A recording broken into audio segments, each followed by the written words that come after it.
Dearly redheaded, we are choosing consciousness today to get through this thing called grief. Interesting word, grief. It means love, which makes for a mighty good joke. But I'm here to tell you, there's nothing else. Just joy. And if the big picture tends to bring you down, go crazy once your life goes. Woo! Good morning, all. I'm here this morning with Pamela Dussault-Runtagh. Runtagh. I already screwed it up, Pam.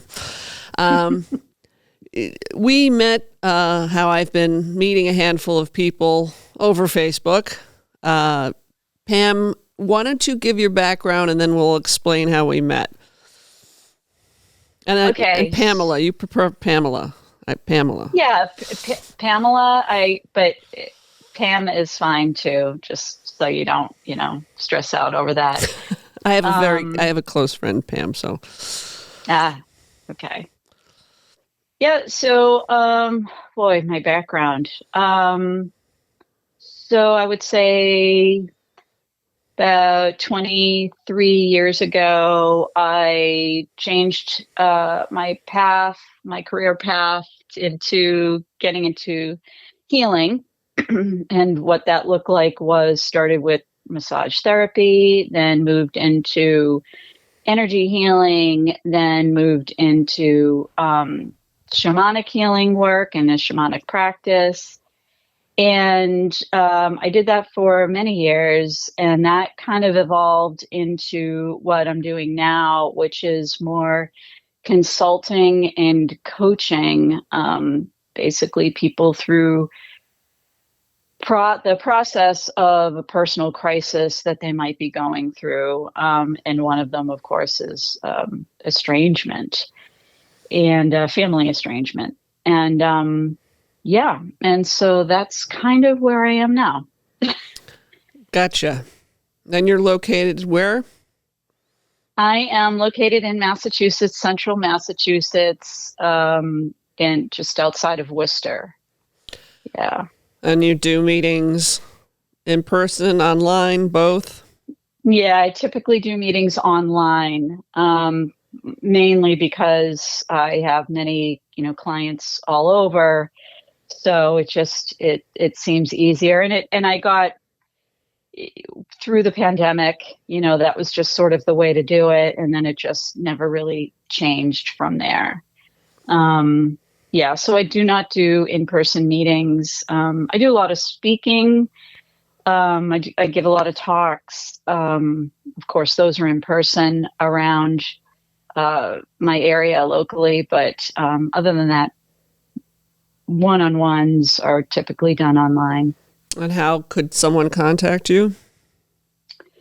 The best way to contact me would be through email.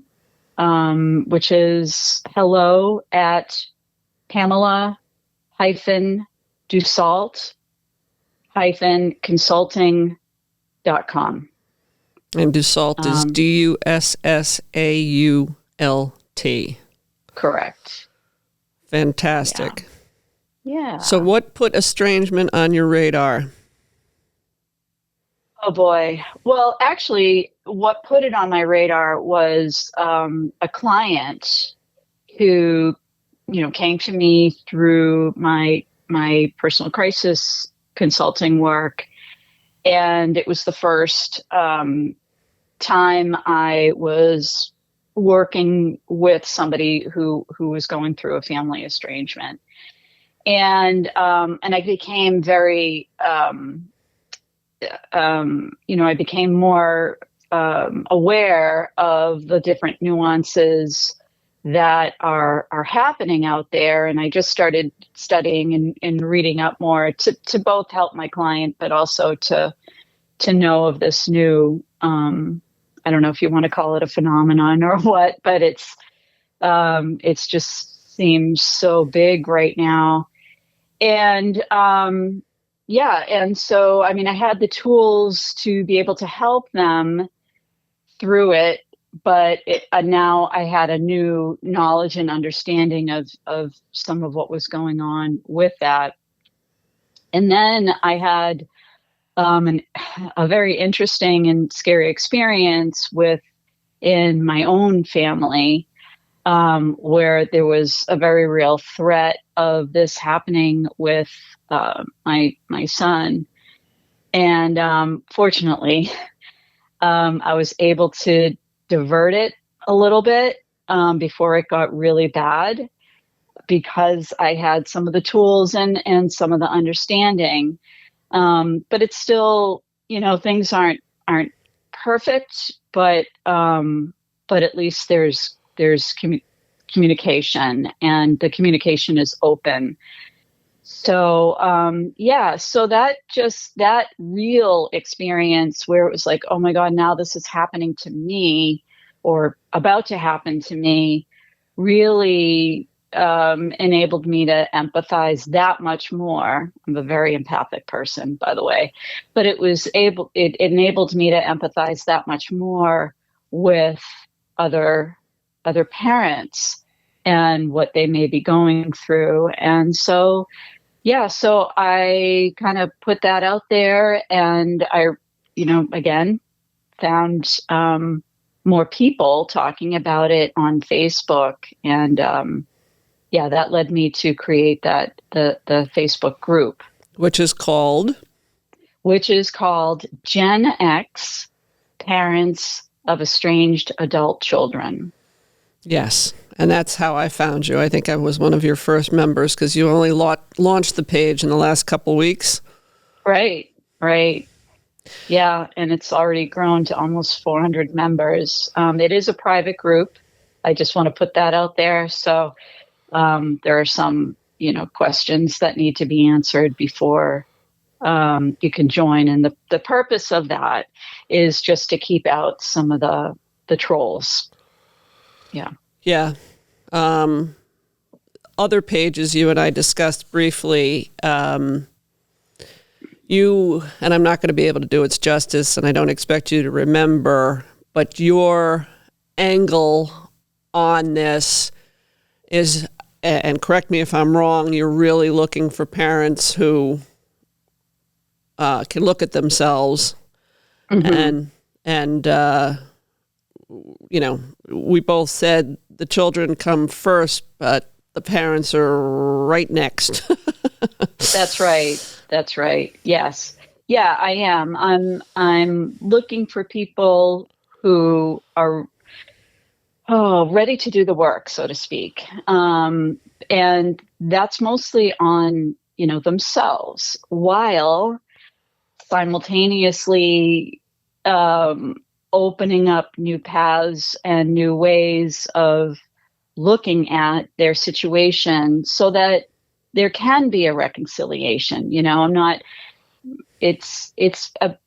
way that I work with people is to help them to become somebody who is resilient and strong, but also enlightened and kind of ready to look at not just themselves differently, but their options differently.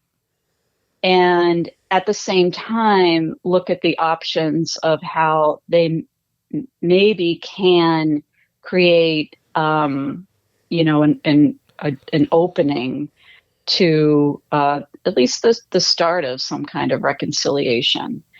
So in order to do that, I'm able to provide them with viewpoints that perhaps their child might have, and to kind of help them maybe, understand that, or at least empathize, like truly empathize with where they may be coming from. And that gets tricky, I think, because, and certainly I'm going on here, so stop me. No, keep going. I think that gets tricky because people who start to empathize with someone that they love, very deeply, then feel even more intensely a sense of like guilt and remorse. And that can also, that can thwart them, that can limit them and their process for their own healing and certainly moving forward in their lives. So, I help them. They need to have some kind of a plan to be able to really stand in the middle and manage all those emotions, the guilt, and the remorse or even the shame that they may have once they do empathize, to just kind of see it for what it is, which is just an emotion and not who they are. I think we as humans sometimes over-identify with the emotion, and it becomes like this, this mask, this thing that we're wearing. Weight. And that, yeah, this weight, exactly.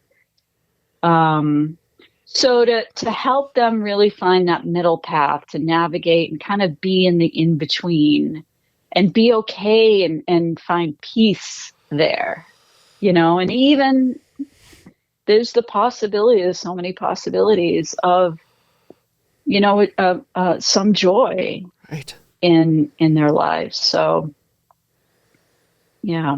Yeah. Joy, we touched on joy. That's one of my toughest is sustained joy. I've always been joyous, but the guilt surrounding joy is on again, off again, challenging. Do these folks, you talk to men and women, or mostly women, or? It's mostly women, but I mean, I certainly can talk to men. I haven't really had any direct experience working with men in this particular issue with estrangement. That's yeah. That's one of the reasons I don't think it's new. I think men have been estranged for quite some time. I'm not going to put a time frame on it. And now that more women are becoming estranged, it's just something that as women we want to deal with and get a hold on. And I see as a result more men trying to get a hold on it. Do you want to comment? No, I actually agree. I couldn't, give details or give statistics there, but I certainly do agree that there was more of an acceptance of men being estranged as a result of, I think, divorce and whatnot. That is changing. Yes. There's less of an acceptance around, oh, this is just the way that it is, I guess. And I also think that fathers are becoming more involved with their children than, probably they used to be in previous generations. And again, I know this is generalizing here, Right. and I'm sure that It's there okay. are many fathers who have always done it that way. But I think that with women being more, we're a little more wired for that sort of tribal group support and comfort. We're tend to be less loners. Again, I'm speaking in generalities, but that we talk about these things with each other, and I think that's giving some opportunities for men and fathers to voice voice their, issues around that as well. Do you feel as a coach versus a therapist, you have more leeway with people? Meaning therapy very often meets people where they're at, doesn't often suggest things because in talking to a number of therapists, they're afraid of opening up too many cans of worms and possibly making someone's journey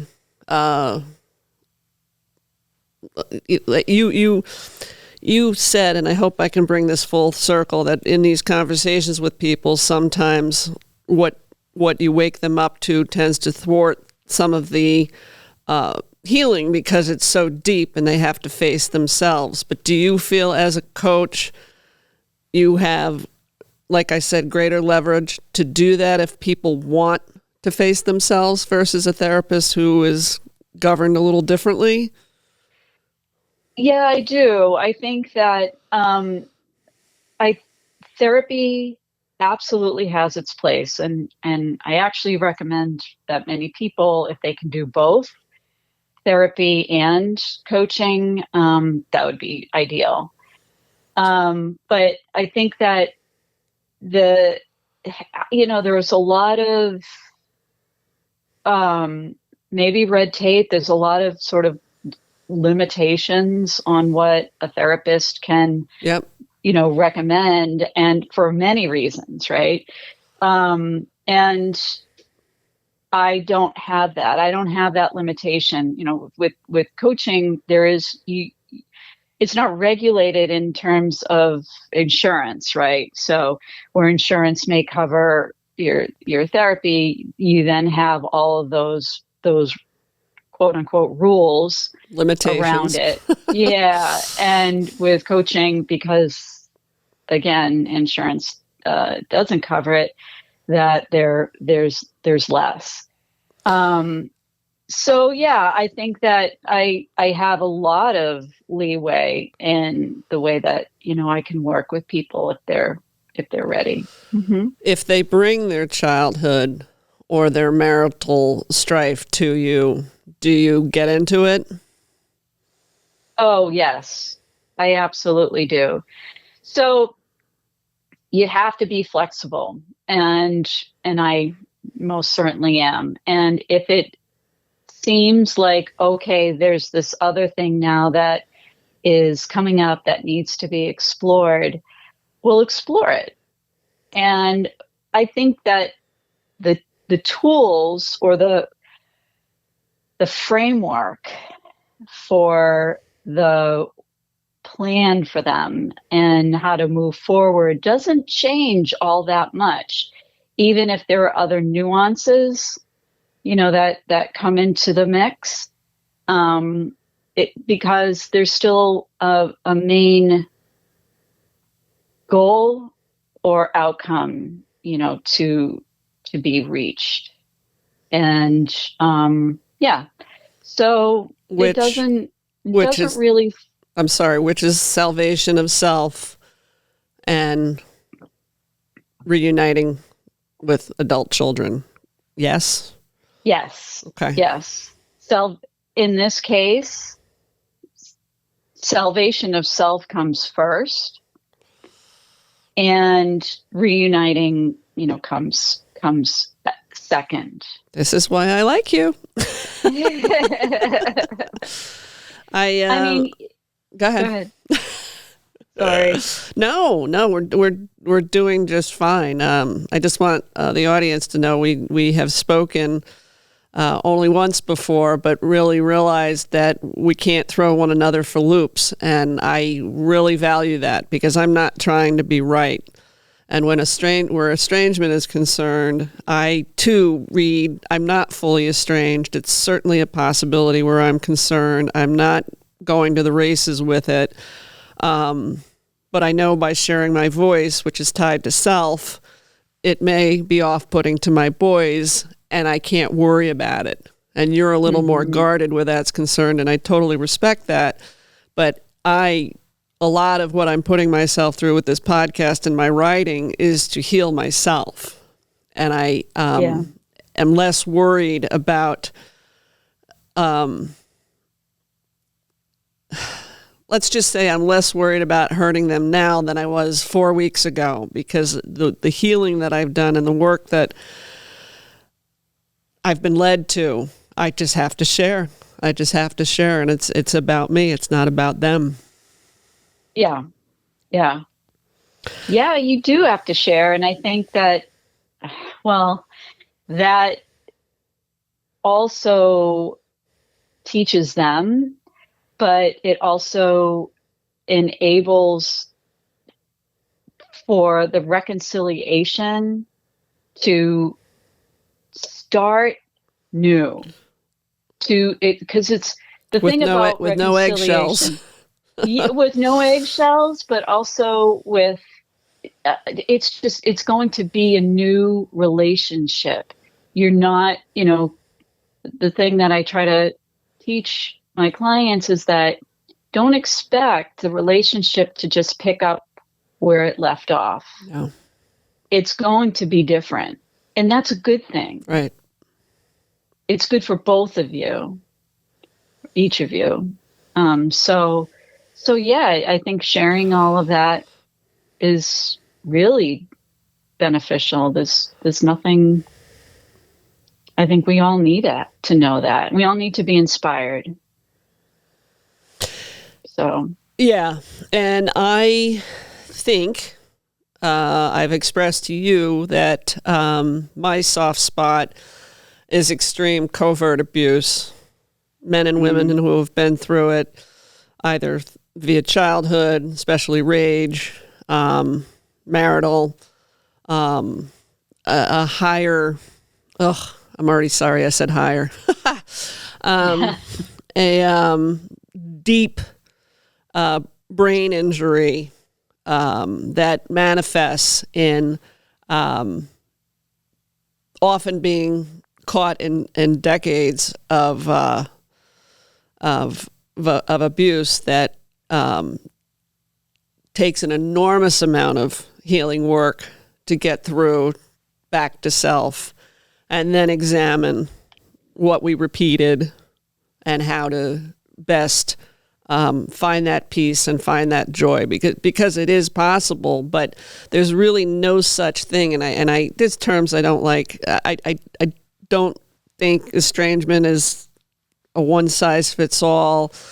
I don't like to hear about cycle breaking, because it's more of an interruption. It's really a myth.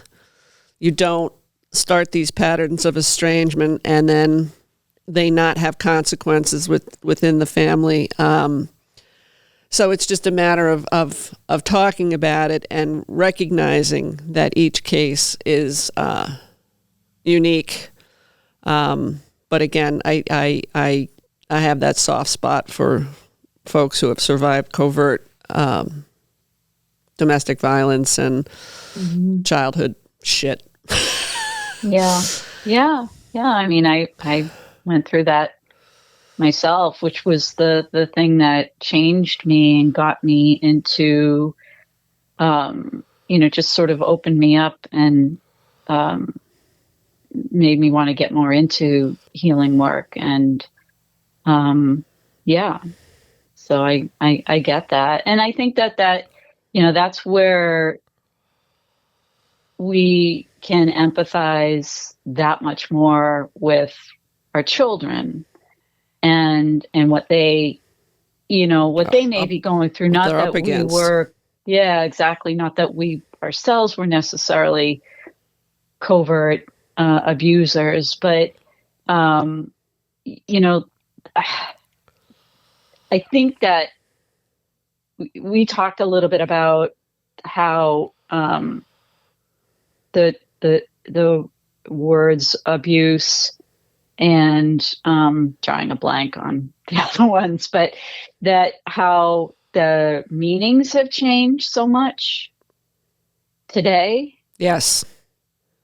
And so these experiences, when we kind of start to wake up to our own hurts and wounds, again, kind of help us to understand a little bit more about okay, what are they talking about now? I kind of understand that